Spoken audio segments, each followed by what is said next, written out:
अस्सलाम वालेकुम students, I am Zain Tabassum Zain academy की जानिब से एक और न्यू वीडियो के साथ आप लोग खिदमत में हाज़िर हूँ। इंशाल्लाह इस वीडियो में हम equilibrium constant and its unit जो है इसके ऊपर बात करेंगे। मतलब इक्विलिब्रियम कांस्टेंट हमारे पास क्या है, इसको हम डिफ़ाइन करेंगे, साथ साथ एग्जांपल भी हम देखेंगे। इसके अलावा इसकी जो यूनिट्स है उसकी ऊपर भी बात होगी। तो स्टार्ट करते हैं, लेकिन उससे पहले अगर आप लोग चैनल पर न्यू है तो वीडियो के एंड में आप लोग चैनल को सब्सक्राइब करें और साथ वाले बेल आइकन को भी लाजमी प्रेस करें ताकि आप लोगों को हर आने वाली वीडियो की अपडेट जो है वो मिल सके। तो इक्विलिब्रियम कांस्टेंट जो है, जब हम डिराइवेशन निकाल रहे थे, अगर आप लोगों को प्रीवियस लेक्चर याद हो, लॉ ऑफ मास सेक्शन, तो वहाँ पे हम इक्विलिब्रियम कांस्टेंट निकाला था जो कि हमारे पास क्या था, के सी था। क्या था? के सी। तो के सी हो या अगर इक्विलिब्रियम हो तो ये एक ही चीज़ है, इसमें आप लोगों ने कंफ्यूज नहीं होना। तो यहाँ पे इक्विलिब्रियम कांस्टेंट जो है या के सी जो है, इसको हम इस तरह डिफ़ाइन करते हैं कि it is the ratio of the product of concentration of product. या इस तरह करते हैं हम कि सबसे पहले हम यहाँ पे एक रिएक्शन लिखते हैं, उस रिएक्शन के थ्रू हम यहाँ पे इक्विलिब्रियम कांस्टेंट जो है या के सी जो है इसकी समझने की कोशिश करते हैं। तो रिएक्शन कुछ इस तरह है कि सपोज़ हमारे पास आयोडीन है, सपोज़ हमारे पास हाइड्रोजन है, हाइड्रोजन रिएक्शन करता है हमारे पास किस चीज़ के साथ, आयोडीन के साथ। ठीक, अब यहाँ पे हमें प्रोडक्ट में मिलता है हाइड्रोजन आयोडाइड।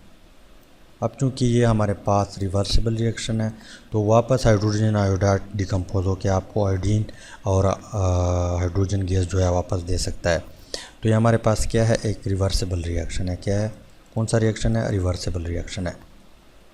अब यहाँ पे जो इक्विलिब्रियम कांस्टेंट जो है इसकी डिफिनीशन जो है, इसका मतलब ये है हमारे पास कि हमारे पास ये क्या है, एक रेशियो है किस चीज़ के बीच, प्रोडक्ट के बीच और रिएक्टेंट के बीच। किस तरह एक रेशियो है, यहाँ पे हम लिखते हैं कि के सी। क्यों के सी लिखते हैं? क्योंकि इक्विलिब्रियम कांस्टेंट हमारे पास क्या है, के सी है। तो के सी या इक्विलिब्रियम कांस्टेंट हमारे पास क्या है, एक रेशियो है किस चीज़ के बीच, प्रोडक्ट के बीच और रिएक्टेंट के बीच। लेकिन यहाँ पे आप लोगों ने दो बातों का ख्याल रखना है।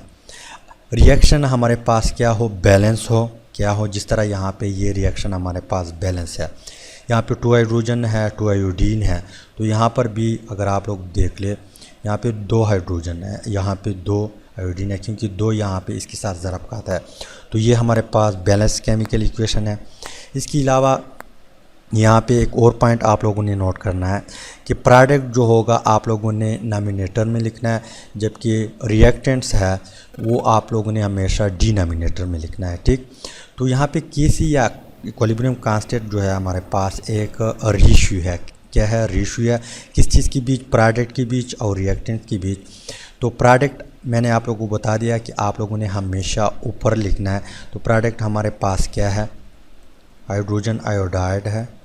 ये चीज़ें हमने प्रीवियस लेक्चर में ऑलरेडी डिस्कस की है कि ये ब्रेकर टर्म क्यों लिखते हैं। इसके अलावा के सी हमने डिराइव किया हुआ है, ये सब कुछ वहाँ पे प्रीवियस लेक्चर में हमने डिटेल से डिस्कस किया। तो यहाँ पे प्रोडक्ट हमारे पास क्या है, हाइड्रोजन आयोडाइड है। लेकिन यहाँ पे डिफिनीशन में एक बात लिखी हुई है कि पावर ऑफ कोफिशिएंट जो है हमारे पास, कोफिशिएंट हमारे पास ये है। क्या है? यहाँ पे 2 कोफिशिएंट है, यहाँ पे 1 है।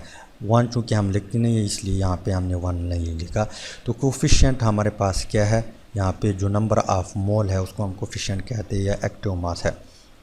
इसको आपने हमेशा पावर में यहाँ पे लिखना है। अगर जब आप किसी एक्सप्रेशन निकालेंगे या यहाँ पे जो डिफिनीशन में लिखा हुआ है कि कोफिशिएंट आपने पावर में लिखना है, तो यहाँ पे कोफिशिएंट कितने हैं, 2 है। ठीक, तो यहाँ पे हम 2 लिखते हैं।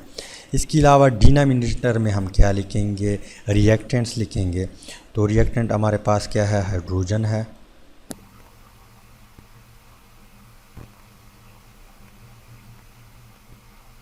यहाँ पे जो नेक्स्ट वन बात लिखी हुई है कि to the product of concentration of reactant raise to the power of coefficient expressed in a balance chemical equation.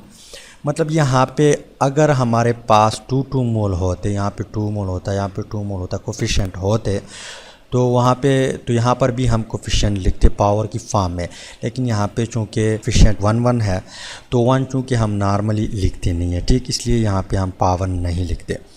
तो बेसिकली इस डिफिनीशन का हमारे पास मकसद ये है कि केसी जो है ये हमारे पास एक रेशियो है किस चीज़ के बीच, प्रोडक्ट के बीच, और प्रोडक्ट हम हमेशा ऊपर लिखेंगे, नॉमिनेटर में लिखेंगे, जबकि रिएक्टेंट जो है वो हम डिनोमिनेटर में लिखेंगे। अगर हमारे पास यहाँ पे कोफिशिएंट है तो कोफिशिएंट हम पावर की फॉर्म में यहाँ पे लिखेंगे। लेकिन यहाँ पे एक बात लिखी हुई है कि it is the ratio of product of concentration of products. यहाँ पे 2 दफ़ा प्रोडक्ट्स आया हुआ है, इसी वजह से यहाँ पे कुछ बच्चे जो है वो कंफ्यूज होते हैं कि 2 दफ़ा प्रोडक्ट का मतलब हमारे पास क्या है। तो 2 दफ़ा प्रोडक्ट इसलिए आया हुआ है, यहाँ पे एक प्रोडक्ट मौजूद है। अगर आप लोग गौर करें इस रिएक्शन के बीच, इस रिएक्टेंट के बीच, मतलब यहाँ पे मल्टीप्लिकेशन है, मल्टीप्लाई, ये एक दूसरे से मल्टीप्लाई होते हैं, तो इस मल्टीप्लिकेशन को हम प्रोडक्ट कहते हैं। क्या कहते हैं? प्रोडक्ट। इसी वजह से यहाँ पर भी लिखा हुआ है कि to the product of concentration of reactant, मतलब यहाँ पे इन दोनों को, यहाँ पे जो टोटल कंसंट्रेशन होगा, प्रोडक्ट का मतलब हमारे पास टोटल कंसंट्रेशन क्या है, टोटल कंसंट्रेशन। लेकिन यहाँ पे जो प्रोडक्ट आया हुआ है, अगर हमारे पास इस तरह रिएक्शन होता, सपोज़ हमारे पास एक रिएक्शन है कैल्शियम कार्बोनेट है, ये डिकम्पोज होके आपको देता है कैल्शियम ऑक्साइड प्लस हमारे पास देता है कार्बन डाइऑक्साइड। लेकिन ये हमारे पास चूँकि रिवर्सिबल रिएक्शन है, तो यहाँ पे ये जब कंबाइन होके वापस आपको कैल्शियम कार्बोनेट भी मिल सकता है। अब यहाँ पे ये हमारे पास क्या है, एक बैलेंस केमिकल इक्वेशन है। सबसे पहली पॉइंट ये है कि ये हमारे पास बैलेंस केमिकल इक्वेशन है। केसी जो है, केसी हम यहाँ पे लिखते हैं, केसी इज़ इक्वल टू, हमें मालूम है या हमने इस तरह डिफ़ाइन किया हुआ है कि प्रोडक्ट हम ऊपर लिखेंगे। तो यहाँ पे प्रोडक्ट हमारे पास क्या है, कैल्शियम ऑक्साइड है। अब यहाँ पे कोफिशिएंट मौजूद नहीं है, इसी वजह से हम यहाँ पे कोफिशिएंट नहीं लिखते, यहाँ पे पावर नहीं लिखते। यहाँ पे मल्टीप्लिकेशन है, मल्टीप्लाई है, एक दूसरे से ये मल्टीप्लाई होता है। यहाँ पे हम कार्बन डाइऑक्साइड जो लिखते हैं, कार्बन डाइऑक्साइड लिखते हैं, डिवाइडेड बाई, यहाँ पे हम रिएक्टेंट लिखते हैं। रिएक्टेंट हमारे पास क्या है, CaCO3। अब यहाँ पे हमारा मकसद ये है कि डबल प्रोडक्ट क्यों आता है। यहाँ पे मल्टीप्लाई है, यहाँ पे ये एक दूसरे से मल्टीप्लाई होता है, तो इस मल्टीप्लिकेशन को हम प्रोडक्ट कहते हैं। क्या कहते हैं? इसी वजह से यहाँ पे लिखा हुआ है कि द रेशियो ऑफ प्रोडक्ट, मतलब दोनों का जो रेशियो है, यहाँ पे दोनों का रेशियो, यहाँ पे दोनों का जो कंसंट्रेशन है उसको हम ज़रब देंगे। उसके बाद यहाँ पे जो लिखा हुआ है कि प्रोडक्ट, मतलब एक प्रोडक्ट, यहाँ पे ये एक प्रोडक्ट है, ठीक। अब यहाँ पे ये भी एक प्रोडक्ट है, इसी वजह से यहाँ पे 2 दफ़ा प्रोडक्ट आया हुआ है, ठीक। अब ये जो है हमारे पास क्या है, केसी की डिफिनीशन है, इस तरह हमने डिफ़ाइन किया हुआ है। तो यहाँ पे नेक्स्ट वन बात ये लिखी हुई है कि केसी की जो वैल्यू है, मतलब बाद में हम केसी वैल्यू निकालते हैं, आप लोगों ने कंफ्यूज नहीं होना। तो केसी की जो वैल्यू है वो इनिशियली कंसंट्रेशन पे डिपेंड नहीं करता। यहाँ पे जो इनिशियली कंसंट्रेशन होगा इस पे डिपेंड नहीं करता, लेकिन यहाँ पे डिपेंड करता है किस चीज़ पे, ओनली टेम्परेचर पे ये डिपेंड करता है, ठीक। अब हम आते हैं कि यूनिट हमारे पास क्या है, केसी की यूनिट के थ्रू हम यहाँ पे केसी वैल्यू भी निकालेंगे, ठीक। तो यहाँ पे बुक में बात लिखी हुई है कि केसी की ख़ास कोई यूनिट्स नहीं है। क्या है? केसी की ख़ास यूनिट्स नहीं है हमारे पास। हर रिएक्शन के लिए इसकी डिफरेंट यूनिट्स आएगी, मतलब ये रिएक्शन पे डिपेंड करता है, रिएक्शन किस तरह है उस तरह उसकी यूनिट्स भी आती है। तो हमारे पास हमें मालूम है कि यूनिट जो होता है, कंसंट्रेशन की जो यूनिट होती है वो हमारे पास क्या है, मोल पर डीएम क्यूब है, मोल पर डीएम क्यूब। या आप लोग जो है इसको इस तरह लिख सकते हैं कि मोल, यहाँ पे ये जो है यहाँ पे इसको आपने ख़त्म करना है, और यहाँ पे जो डीएम क्यूब है इसको आपने ऊपर लाना है, डीएम क्यूब, लेकिन यहाँ पे आप लोगों ने माइनस साइन लगाना है, ठीक। इस तरह भी आप लिख सकते हैं। ये हमारे पास किस चीज़ की यूनिट है, कंसंट्रेशन की यूनिट है। क्या है? कंसंट्रेशन की यूनिट है। अब अगर हम इस रिएक्शन के लिए कंसंट्रेशन यूनिट जो है निकालेंगे तो किस तरह निकालेंगे, यहाँ पे हमारे पास ये रिएक्शन है, तो इसके लिए सबसे पहले हम केसी निकालेंगे। केसी हमारे पास किस तरह होगा, केसी हमारे पास इस तरह होगा, यहाँ पे आप लोग देख लें, ये हमारे पास केसी जो है हमने निकाल दिया। इसके बाद हम यहाँ पे क्या करते हैं, कंसंट्रेशन यूनिट लिखते हैं। तो कंसंट्रेशन यूनिट हमारे पास कौन सी है, मोल पर डीएम क्यूब है। ठीक, अब यहाँ पे इसको हम ब्रैकेट में बंद करते हैं और यहाँ पे इसका पावर कितना है यहाँ पे जो कोफिशिएंट था वो कितना 2 है, हमारे पास पावर 2 है। ठीक, डिनोमिनेटर में हमारे पास हाइड्रोजन है और आयोडीन है। यहाँ पे इसकी यूनिट क्या होगी, कंसंट्रेशन की यूनिट हमारे पास हमें मालूम है कि मोल पर डीएम क्यूब है। तो यहाँ पे हम लिखते हैं मोल पर डीएम क्यूब, इसको हम ब्रैकेट में बंद करते हैं। साथ हमारे पास आयोडीन जो है इसकी कंसंट्रेशन यूनिट हमें मोल पर डीएम क्यूब है। तो यहाँ पे हमने पावर इसलिए नहीं लिखा क्योंकि यहाँ पे कोफिशिएंट मौजूद नहीं है, इसलिए यहाँ पे पावर हमारे पास क्या है 1 है। तो यहाँ पे आयोडीन के लिए हम लिखते हैं मोल पर डीएम क्यूब। यहाँ पे चूँकि पावर हमारे पास 1 है या कोफिशिएंट 1 है, इसलिए 1 हम लिखने हैं।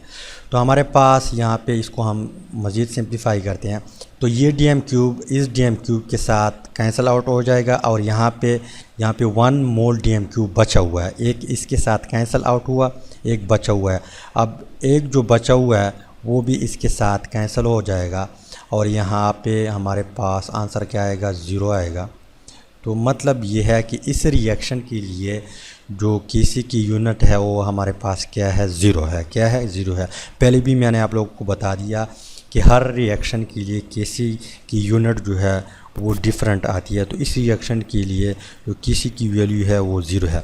अब यहाँ पे नीचे हम एक दूसरा एग्जांपल करते हैं तो आप लोग को समझ आ जाएगा कि वहाँ पे केसी की वैल्यू जो है किस तरह आएगी, कितनी आएगी। तो हमारे पास एक रिएक्शन है, नाइट्रोजन गैस है, साथ हमारे पास हाइड्रोजन गैस है। ये रिएक्शन करता है आपस में, यहाँ पे 2 मोल ऑफ अमोनियम NH3 देता है हमारे पास। ठीक, लेकिन यहाँ पे ये बैलेंस नहीं है तो यहाँ पे हम 3 लगाते हैं तो ये रिएक्शन बैलेंस हो जाएगा। अब इसके लिए हम केसी, सबसे पहले केसी जो है एक्सप्रेशन निकालेंगे, उसके बाद यूनिट पे हम बात करते हैं। केसी हमें मालूम है कि it is the ratio of product and reactant. तो यहाँ पे हमारे पास प्रोडक्ट क्या है, NH3 है, अमोनिया। इसकी कोफिशिएंट कितनी है या नंबर ऑफ़ मोल कितने हैं उसको हम पावर में लिखेंगे। तो यहाँ पे कोफिशिएंट हमारे पास 2 है। डिनोमिनेटर में हम क्या लिखेंगे, नाइट्रोजन गैस है। अब नाइट्रोजन गैस हमारे पास 1 मोल है, मतलब ये है हमारे पास कि कोफिशिएंट हमारे पास 1 है। तो नॉर्मली 1 हम नहीं लिखते। इसके अलावा यहाँ पे मल्टीप्लिकेशन है, मतलब प्रोडक्ट या आप ज़रब भी कह सकते हैं। तो फ़िलहाल हम इसको नहीं लिखते। इसके बाद में हमारे पास दूसरा रिएक्टेंट कौन सा है, H2। इसकी कोफिशिएंट कितने हैं, 3 है, तो यहाँ पे हम 3 लिखते हैं।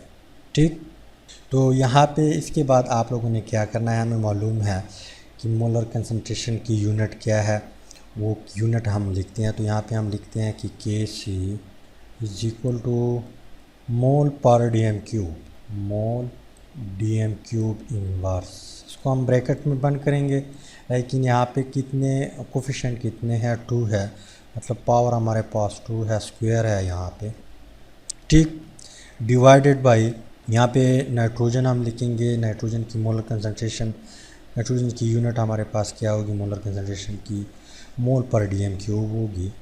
इसको हम ब्रैकेट में बंद करते हैं और यहाँ पे चूँकि कोफिशिएंट है नहीं, पावर नहीं है, यहाँ पे हम कुछ भी नहीं लिखते।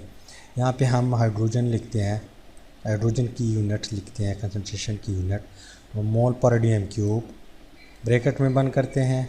और यहाँ पे इसके ऊपर पावर कितना है, मतलब यहाँ पे कोफिशिएंट कितने, 3 है।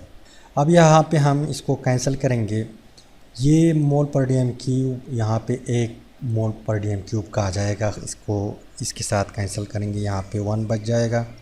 ठीक, यहाँ पे 1 बचा है, यहाँ पे 3 है, तो 1 मोल एक इसके साथ कैंसिल आउट हुआ और एक जो बचा हुआ है वो इसके साथ एक कैंसिल आउट हो जाएगा।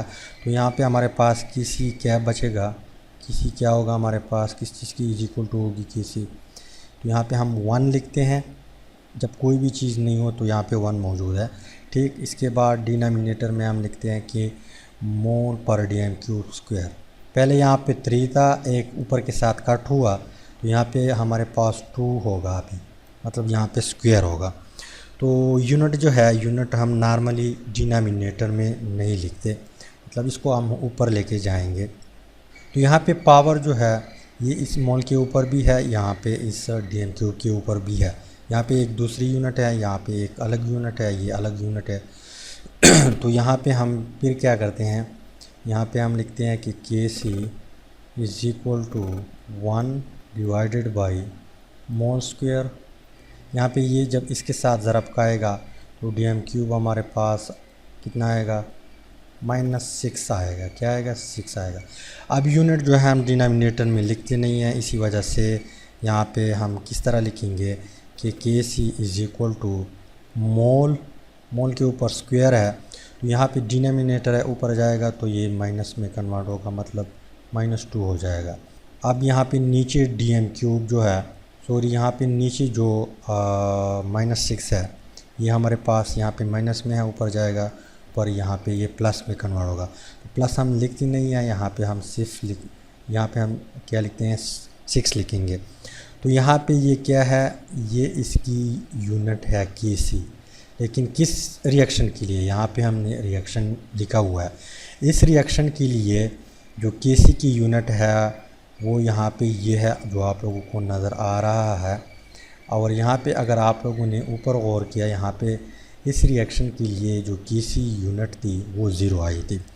तो मतलब ये है कि के सी की जो यूनिट होती है वो ख़ास यूनिट नहीं होती, हर रिएक्शन के लिए डिफरेंट होती है। तो उम्मीद है वीडियो की समझ आई होगी। अगर समझ आई है तो वीडियो को लाइक करें, शेयर करें और चैनल को ज़रूर सब्सक्राइब करें। Finally thanks for watching.